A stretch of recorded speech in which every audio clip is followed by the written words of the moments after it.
الحمد لله وكفى وسلام على عباده الذين اصطفى. أعوذ بالله السميع العليم من الشيطان الرجيم.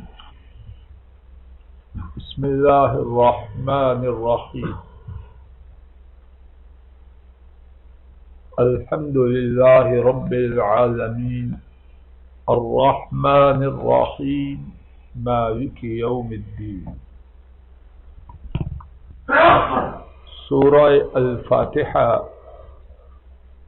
قرآن کریم کی سورتیں، انہیں دو حصوں میں تقسیم کیا جاتا ہے: مکی سورتیں اور مدنی سورتیں. مکی صورتیں وہ ہیں جو حضرت صلی اللہ علیہ وسلم کے مدینہ طیبہ کی طرف ہجرت کرنے سے پہلے نازل ہوئیں. ان کا نزول مکہ شریف میں ہو یا مکہ سے باہر، لیکن تقسیم کی بنیاد یہ ہے کہ حضرت صلی اللہ علیہ وسلم کے مدینہ طیبہ ہجرت سے پہلے نازل ہونے والی سورت مکی، اور وہ سورت جو مدینہ طیبہ ہجرت کرنے کے بعد نازل ہوئی وہ مدنی سورت، اور اس کا نزول مدینہ طیبہ میں ہو یا کسی اور جگہ. سورہ الفاتحہ، اس کے بارے میں مفسرین نے جو کچھ ذکر کیا ہے، میرے علم میں 3 آراء ہیں. ایک رائے یہ ہے کہ یہ مکی صورت ہے، دوسری رائے یہ ہے کہ مدنی صورت ہے، اور تیسری رائے یہ ہے کہ یہ 2 دفعہ نازل ہوئی، ایک دفعہ ہجرت سے پہلے اور دوسری دفعہ ہجرت کے بعد. اور شاید سب سے زیادہ صحیح رائے یہ ہے کہ یہ سورت سورہ مکیہ ہے، اس کا نزول مدینہ طیبہ ہجرت کرنے سے پہلے ہوا. اس سورت کے متعدد نام مفسرین نے ذکر کیے ہیں.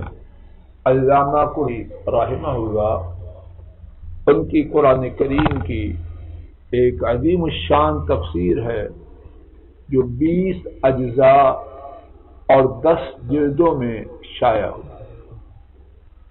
اس میں انہوں نے سورہ الفاتحہ کے 12 نام نقل کیے. ان میں سے ایک نام الصلاۃ، کہ نبی کریم صلی اللہ علیہ وسلم نے ایک حدیث پاک میں بیان کیا کہ اللہ تعالیٰ نے فرمایا کہ میں نے نماز کو اپنے اور بندے کے درمیان تقسیم کیا، اور اس کے بعد جو بات بیان کی گئی ہے اس میں تقسیم سورہ الفاتحہ کی ہے. تو اللہ تعالیٰ نے سورہ الفاتحہ کا نام الصلاۃ رکھا. ایک دوسرا نام اس سورت کا سورہ الحمد، اللہ کی تعریف والی سورت کے اس کا آغاز ہے الحمدللہ رب العالمین. ایک تیسرا نام فاتحۃ الکتاب، کہ قرآن کریم لکھا جائے یا قرآن کریم کی تلاوت کا آغاز کیا جائے تو وہ سورہ الفاتحہ سے ہوتا ہے. چوتھا نام ام القرآن، قرآن کی ماں. یہ نام کیوں رکھا گیا ہے؟ اس کے مفسرین نے ایک سے زیادہ اسباب بیان کیے ہیں. ایک سبب یہ ہے کہ جس طرح ماں اپنی اولاد سے پہلے ہوتی ہے، اسی طرح یہ سورت باقی تمام سورتوں سے پہلے. ام القرآن ہونے کا ایک اور سبب کہ اس سورت میں ایسے مضامین ہیں جو قرآن کریم کے مضامین کو اپنے اندر سموئے ہوئے.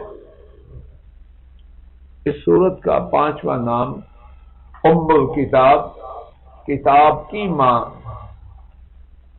6واں نام السبع المثانی، 7 آیات کا مجموعہ جنہیں بار بار دہرایا جاتا ہے کہ اس سورت کو ہر رکعت میں نماز میں پڑھا جاتا ہے.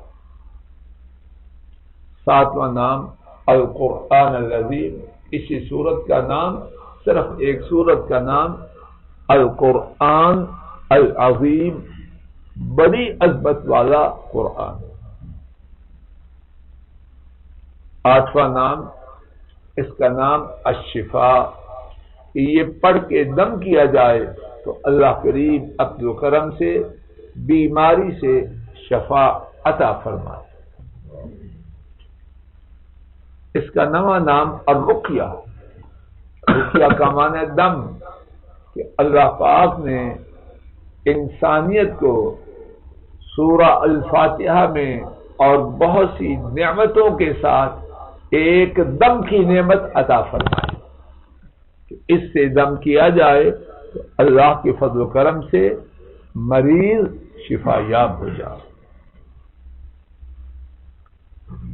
ایک اور نام، 10واں نام اس سورت کا الاساس، بنیاد، کہ یہ قرآن کریم کی اساس اور بنیاد ہے.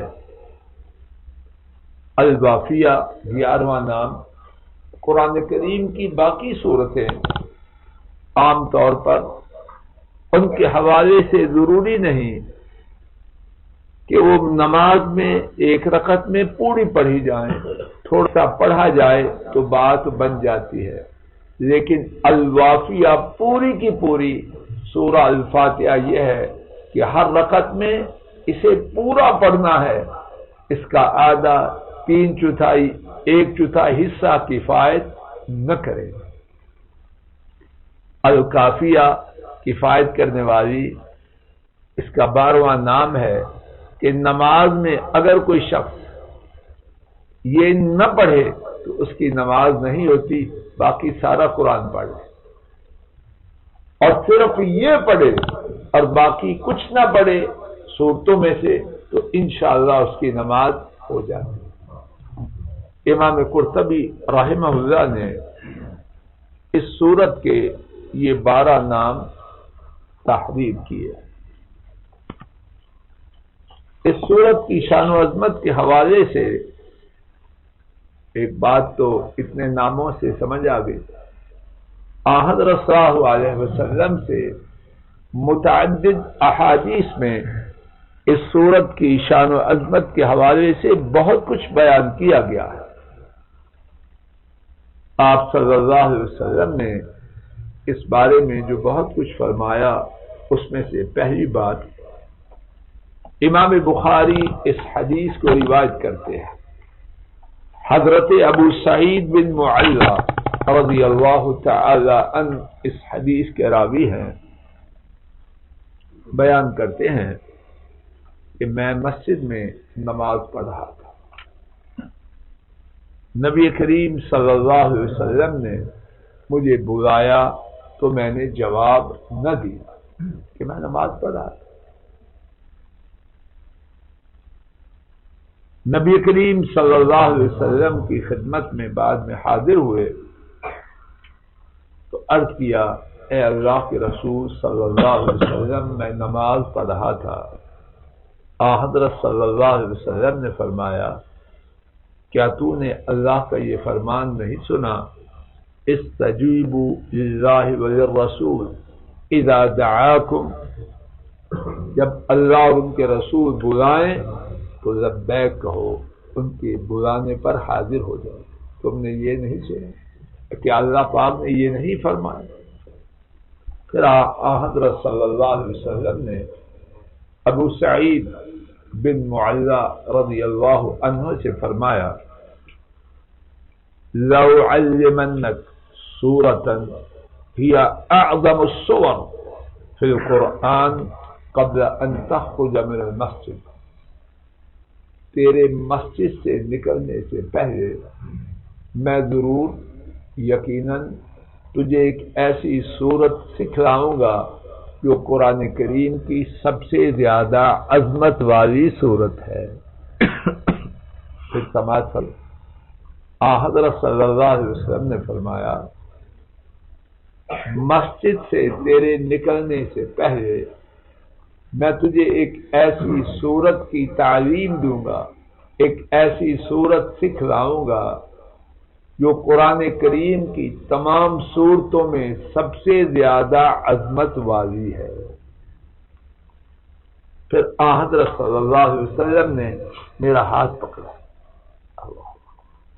کتنا خوش نصیب ہے یہ ہاتھ جو اللہ کے نبی پاک صلی اللہ علیہ وسلم کے دست مبارک میں اور پیار سے اور شفقت حضرت صلی اللہ علیہ وسلم اپنے شاگردوں کے ہاتھ پکڑا کر، اور اس طرح بھی ثابت شاگرد کا ایک ہاتھ اور آپ کے، یہ مسافے کے لیے نہیں ہے۔ معاذ اللہ آپ کے ساتھی ایسے گستاخ نہ تھے کہ آپ دو ہاتھوں سے سلام لیں اور وہ ایک سے نہیں، یہ بات نہیں ہے۔ وہ اس اپنے شاگرد کا ہاتھ سمجھانے کے لیے پیار سے شفقت سے پکڑتے۔ تو ابو سعید بیان کرتے ہیں حضرت صلی اللہ علیہ وسلم نے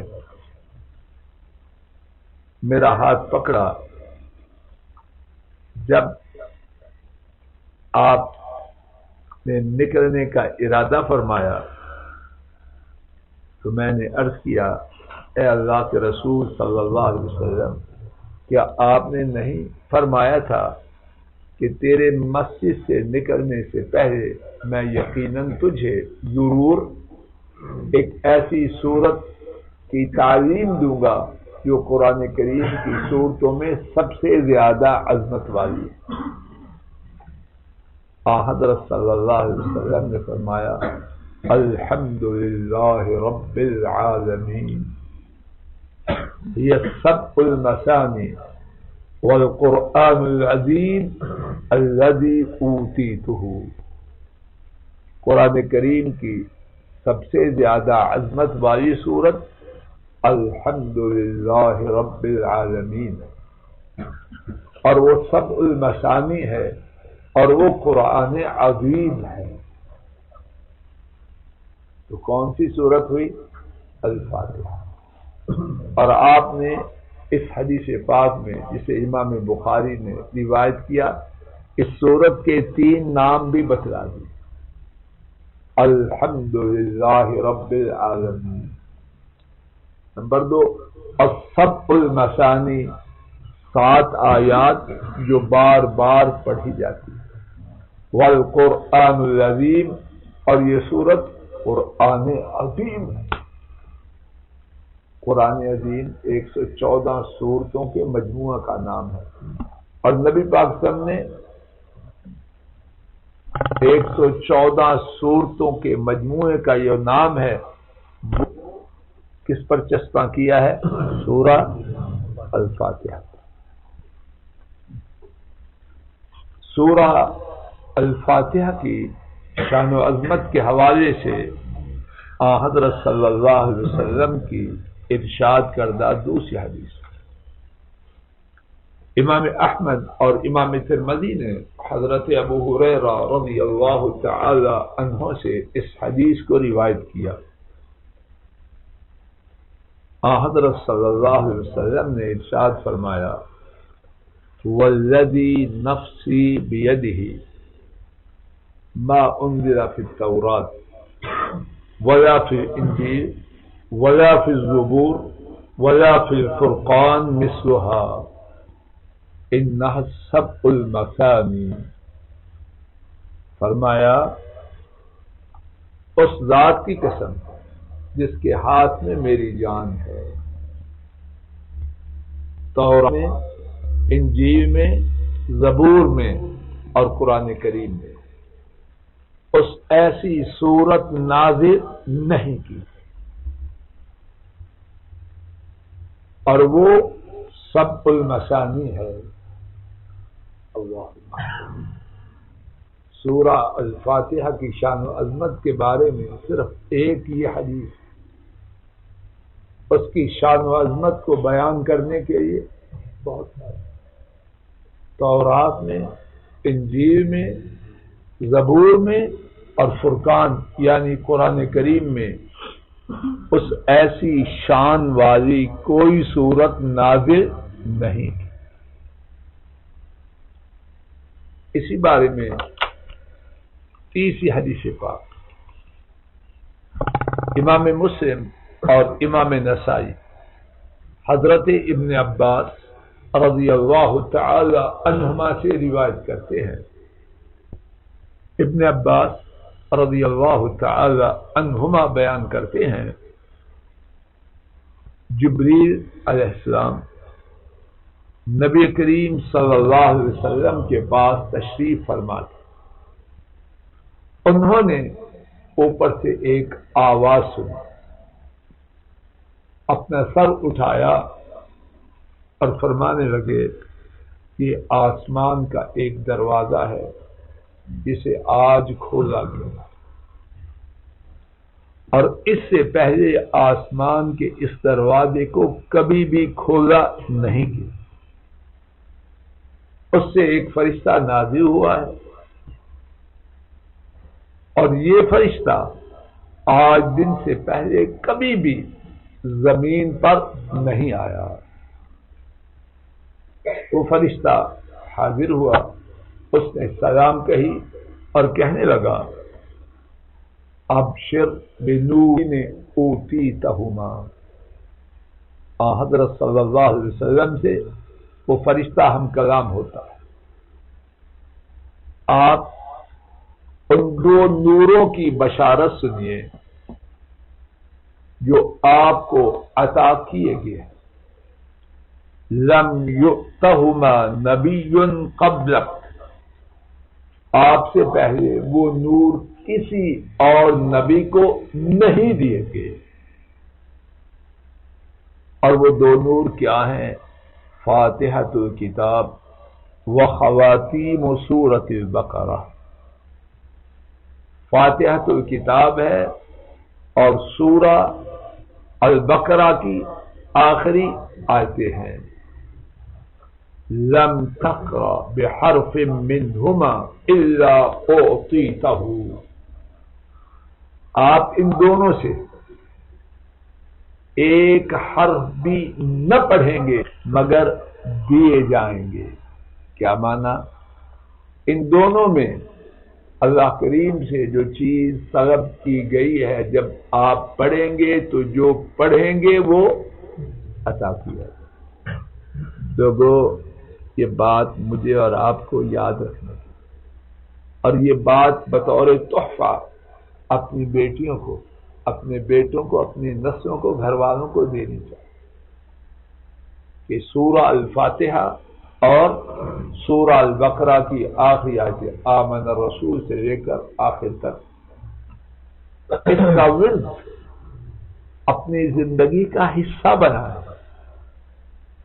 میں آپ محتاج ہیں اور کوئی ایسا نہیں جو محتاج نہیں، اور ان دو میں جو چیز مانگی گئی ہے اس کے دیے جانے کی گارنٹی پہلے سے آ چکی ہے۔ سورہ الفاتحہ کی اسی مقام پر اتفاق کرتے ہیں، انشاءاللہ الرحمن کل کی گفتگو